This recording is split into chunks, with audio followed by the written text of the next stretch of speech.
বিভিন্ন আমার সহকর্মীবৃন্দ এবং এখানে উপস্থিত বিভিন্ন গ্রাম পঞ্চায়েতের প্রধান তথা এই এলাকাবাসীগণ এবং সর্বোপরি এখানে উপস্থিত বিভিন্ন যে অবসরপ্রাপ্ত সেনা নায়কগণ আছেন তাদেরকে যথাযোগ্য শুভেচ্ছা অভিনন্দন জানিয়ে দুটার কথা বলবো। পূর্ববর্তী বক্তাগণ প্রজাতন্ত্র দিবসের বিষয়ে সবটাই বলে চলেছে।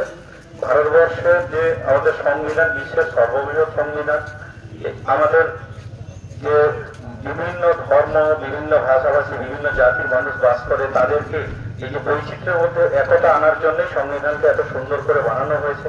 যে কোনো দেশবাসী, একজন দেশবাসী হিসেবে আমাদের কর্তব্য হচ্ছে এই সংবিধানের প্রতিটা নিয়মকে আমাদেরকে যথার্থ মান্যতা দেওয়া এবং আগামী দিনের পথে এগিয়ে চলা, যাতে আমরা একটা সুন্দর নিশ্চিত ভবিষ্যৎ গড়তে পারি।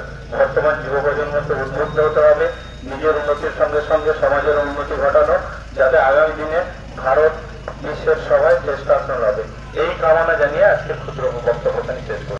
ভারতবাসী আমাদের আজকের দিনটা সকলেই আমরা এখান থেকে শপথ নেব আমাদের গণতন্ত্রের প্রতিষ্ঠার জন্য সংবিধান যাতে অটুট থাকে, সেই শপথ আমরা নিতে এসেছি।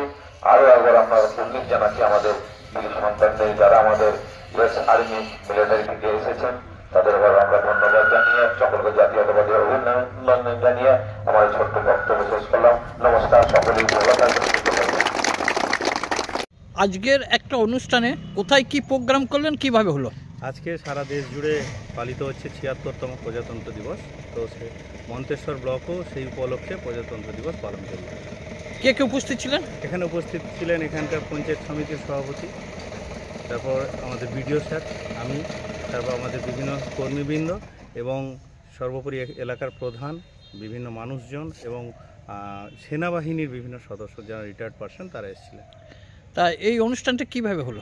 এখানে পতাকা উত্তোলন হলো, মাল্যদান হলো, আমরা জাতীয় সঙ্গীত গাইলাম, এইভাবে পালিত হলো, মানে স্মৃতিচারণের মাধ্যমে। হ্যাঁ। আচ্ছা, এই অনুষ্ঠানে আপনারা কি বার্তা দিলেন? আমরা যেটা বললাম যে বিশ্বের বৃহত্তম গণতন্ত্র হচ্ছে ভারতবর্ষ।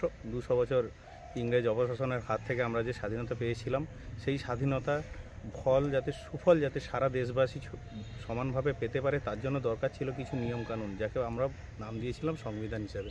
সেই সংবিধান বি.আর. আম্বেদকরের নেতৃত্বে আজকে কিন্তু রচনা হয়েছিল এবং এই দিনকে আমরা প্রজাতন্ত্র দিবস হিসাবে মান্যতা দিয়েছি। তো এই যে এত কষ্ট করে অর্জিত স্বাধীনতা, তা যাতে দেশবাসী ভালোভাবে মানে তার সফলতাটা উপভোগ করতে পারেন এবং তারা শুধুমাত্র নিজের কথা নয়, সমাজের প্রত্যেকটা স্তরের প্রত্যেকটা মানুষের জন্য ভেবে সমাজের উপকার করতে পারেন। এইভাবে আমাদের সমাজ যাতে এগিয়ে যেতে পারে এবং ভারত যেন আবার বিশ্বের সবাই শ্রেষ্ঠ আসন লাভ করতে পারে, সেই বার্তাই এখানে দেওয়া হলো। আপনারা দেখছেন 24 ঘন্টা ইন্ডিয়া টিভি, সর্বদা সবার পাশে, সবার মাঝে। আজ এ পর্যন্ত। সঙ্গে রাখুন 24 ঘন্টা ইন্ডিয়া টিভি, দেখতে থাকুন সব জেলার সব খবর সবার আগে 24 ঘন্টা ইন্ডিয়া টিভির পর্দায়। নমস্কার।